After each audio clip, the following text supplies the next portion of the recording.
Oi, me chamo Victoria Coutinho e esse é o podcast Vivendo com Victoria.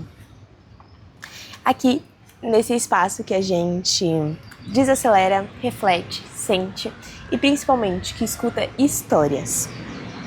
Histórias que nos provocam, que acolhem, que fazem a gente se reconhecer e se transformar.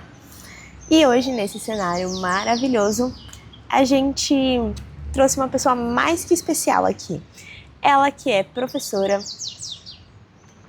escritora, contadora de história e a voz por trás do Instagram Patrícia Coutinho Histórias. Ela, Patrícia Coutinho. Olá, pessoal. É uma alegria estar aqui. Você esqueceu de dizer que eu sou mãe da Victoria Coutinho. Bom, mãe, qual foi o seu primeiro contato com a leitura e quais os livros que influenciaram a sua infância? Bom, desde muito pequena, o meu pai contava histórias pra gente na hora de dormir. Mas não eram histórias ilustradas assim, igual vocês têm hoje, não. Ele tinha um livro de crônicas de adulto. E ele sentava lá no pé da cama e contava as histórias pra gente. Esses foram os primeiros contatos. Depois, quando eu comecei a ler, eu ganhei livros de história. Eu lembro que na época eu fiquei até meio chateada, assim, porque minha irmã ganhou brinquedo, mas tudo bem, ganhei livros. Ninguém quer ganhar livros ou roupas quando criança, quando né? Tem 6 anos, né? E aí eu ganhei livros, mas aqueles livros marcaram a minha trajetória. Porque eu sempre gostei mesmo de ler. E eu lembro que uma vez eu fui na Bienal, acho que minha primeira Bienal, sei lá, em 1980, eu devia ter uns 8 anos. E aí a minha mãe falou que eu podia escolher qualquer livro. E eu lembro que era o lançamento do Menino Maluquinho, do Ziraldo. E eu passei o tempo todo da Bienal na editora Melhoramentos, só lendo o livro do Menino. Mas quando eu acabei o livro, ele falou, quais livros você quer? Eu falei, esse, Menino Maluquinho. E assim foram os primeiros livros da minha infância, e depois na juventude tiveram outros, como Poliana, Pequeno Príncipe, o Carlos Heitor Coni, que é Antes do Verão, que todos esses foram passados de mãe para filha. Adoro. E como a leitura influenciou tanto, assim, as suas filhas, principalmente, sabe? Bom, a leitura sempre esteve presente, né? Ela sempre foi minha companhia. Eu lembro de muitas vezes viajar e sempre levar livros para ler. E depois eu queria que minhas filhas fossem leitoras. Eu sempre levei as meninas às bibliotecas, a contação de história. Onde tinha livro, elas estavam lá. Bienal, acho que elas foram um monte, mas muito mais do que eu já fui. Sempre permiti que elas comprassem 1 ou 2 livros, dependendo do orçamento financeiro, lá na Bienal. Sempre incentivei também dando livros para elas.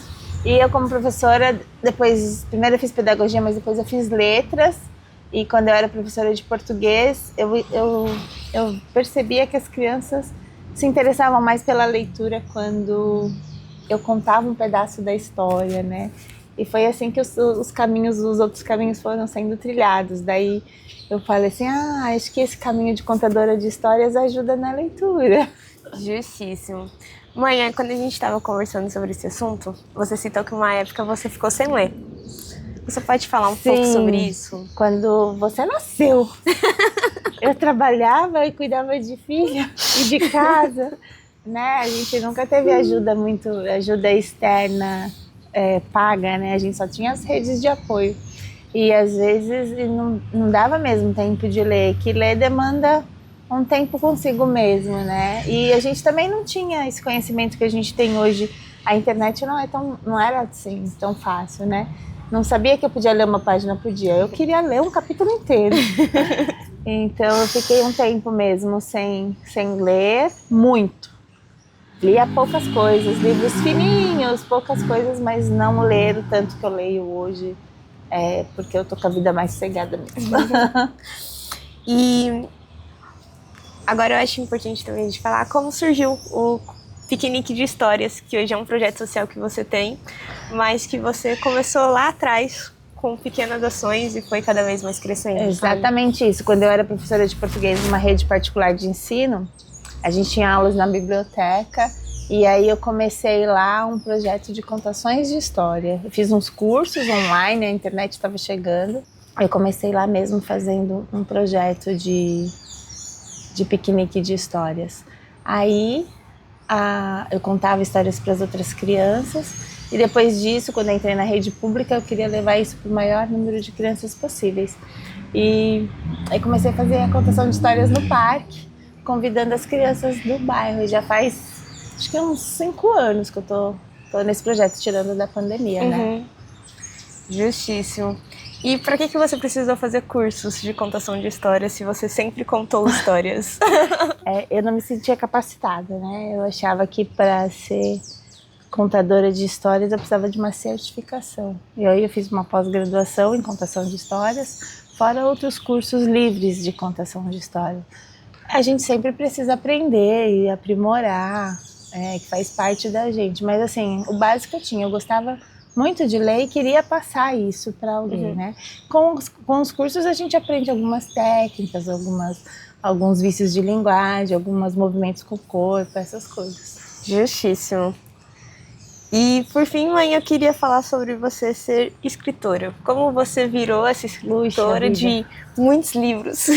Puxa vida, eu me tornei escritora aos 51, entre 50 e 51 anos, mas eu sempre escrevi. Sempre, desde a adolescência, eu escrevia, tinha cadernos diversos, cadernos de escrita, tinha diários, tudo que até se perderam pelo caminho aí de tantas mudanças de casa que a gente teve, né? Mas eu sempre escrevi. E aí, com a tecnologia, eu comecei a escrever no Docs. Também através desses cursos que eu faço sobre escrita criativa e tudo. Comecei a escrever no Docs tudo que eu sinto, né?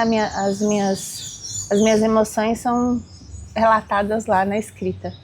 E depois, quando eu vi uma amiga que escreveu um livro, eu falei, nossa, para mim parecia que escrever livro, escritores, era uma coisa assim muito distante, você tinha que, né? Aí eu falei, nossa, minha amiga professora escreveu um livro. Aí eu falei para ela, me ensina esse caminho, o que eu preciso fazer para escrever um livro? Ela me ensinou o Trilho das Pedras, lá o Caminho das Pedras, e aí eu lancei meu primeiro livro, que na verdade meu primeiro livro foi de poesia, mas eu mandei para as editoras os dois, o de criança, né, o livro infantil, e eu também o de poesia, que de poesia ficou muito mais rápido por conta do infantil, ele depende das ilustrações e demorou um pouco. E foi assim que aos 50 e poucos anos eu me tornei escritora e achei o máximo. Eu falei, nossa, é muito bom ser escritora, agora eu só quero escrever. Já gostava de escrever e ainda poder publicar e fazer mais disso, né? Você vê as suas escritas num formato de livro, né? Para mim que gosto muito, não só da leitura, mas do livro em si, né? Eu leio no Kindle, eu leio nos e-books, mas eu gosto do cheiro de livro, de folhear o livro. Aliás, quando eu leio o e-book, me parece que eu tô traindo o livro, assim, né? Eu falo, nossa, eu terminei essa leitura, mas não me parece que eu li um livro. Eu sei que eu li uma história, mas não me parece que eu li um livro. Eu gosto desse contato com o livro. Me traz alguma sensação boa de infância, né? Me remete a alguma memória boa. Justíssimo. E qual que é a sensação, assim, das crianças, você no meio da contação de história, perguntando quais os livros que elas querem que você leia, e elas falaram, era hora de dormir, Amanda. Ano passado, eu participei de um agosto literário como escritora, que também achei um momento muito importante, assim, para minha experiência profissional. E eu levei os 2 livros infantis para essas crianças, eles tinham lido os 2, e aí eles sabiam que eu era contadora de histórias e queria que eu contasse a história, né? Eu falei, tá bom, então vamos escolher o livro, achando que eles escolher Festa da Família, porque tem os animais e os pintinhos, as galinhas, eu tenho bastante afinidade com aquele livro, eles queriam que eu contasse É Hora de Dormir, Amanda, né? Então, às vezes eu falo assim, às vezes eu penso em alguma coisa, mas as crianças me trazem outras escolhas. E aí a gente vai nas escolhas das crianças. Legal. E eu acho que a gente não deu foco, e eu achei um ponto muito legal quando a gente estava conversando, é sobre como você percebeu que quando você contava as histórias, as crianças tinham mais apreço pros livros, sabe? Tipo, é diferente. Eu vejo quando que você conta, o meu amor pela leitura é muito maior. Então eu queria que você contasse um pouco sobre isso, sabe? É isso mesmo. Quando eu trabalhava nessa escola particular, eram crianças de 10 anos e eles precisavam ler um livro cada 15 dias, tal, porque tinha um projeto lá de leitura na biblioteca. E aí eu comecei a contar trechos dos livros e quando eu chegava na biblioteca eles queriam exatamente o livro que eu tinha contado essa história. E na biblioteca nem tinha para todo mundo, né? Porque às vezes eu tinha um exemplar ou dois, então eles tinham que ficar esperando semanas até que todo mundo terminasse para que aquela criança pudesse escolher o livro que eu tinha lido.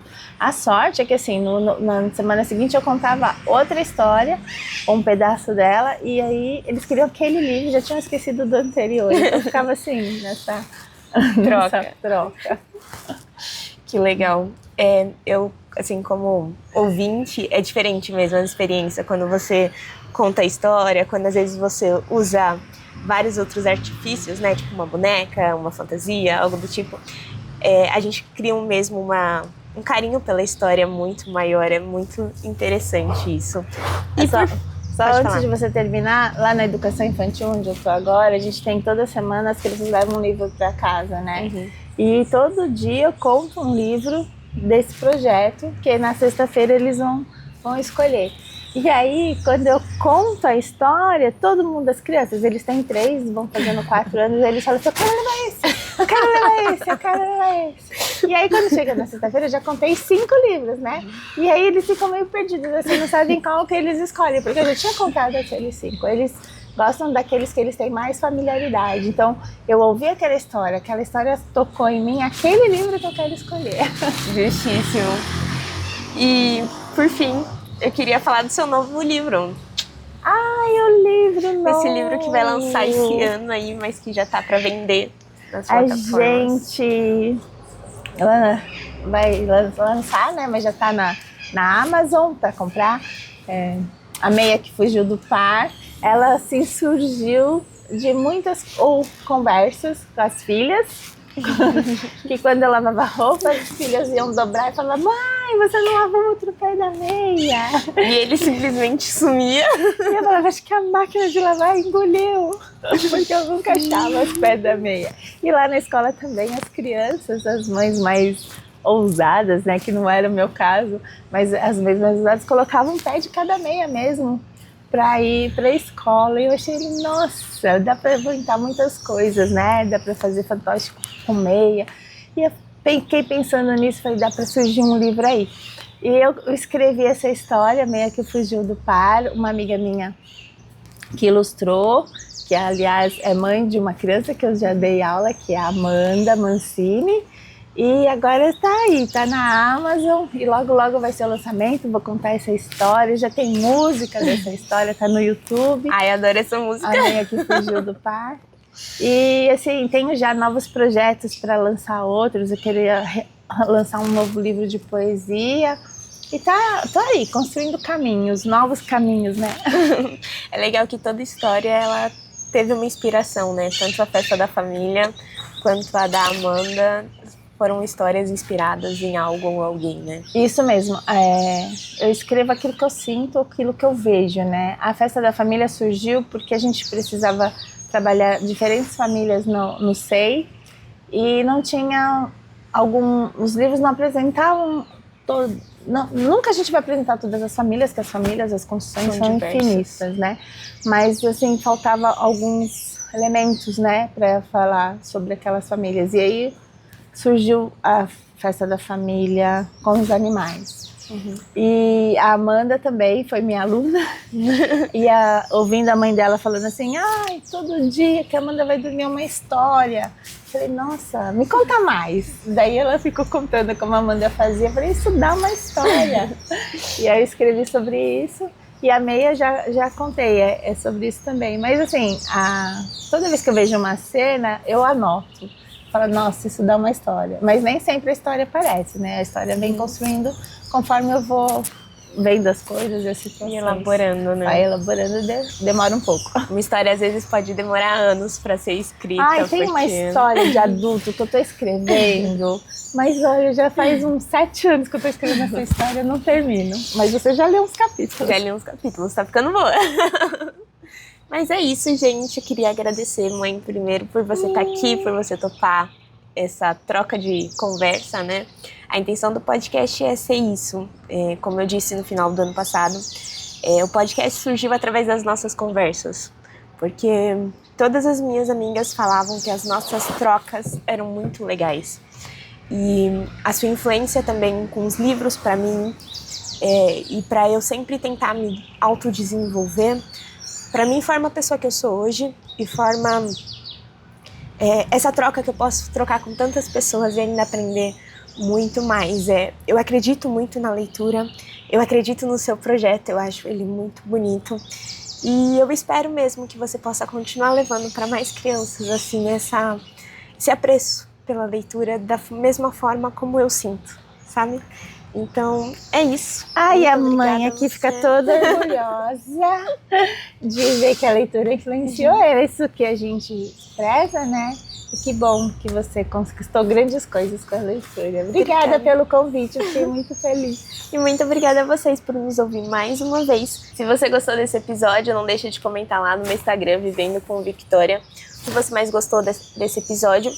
E já aproveita e segue a minha mãe. Qual que é o seu Instagram, mãe? Patrícia Coutinho Histórias, e o YouTube é Patrícia Coutinho.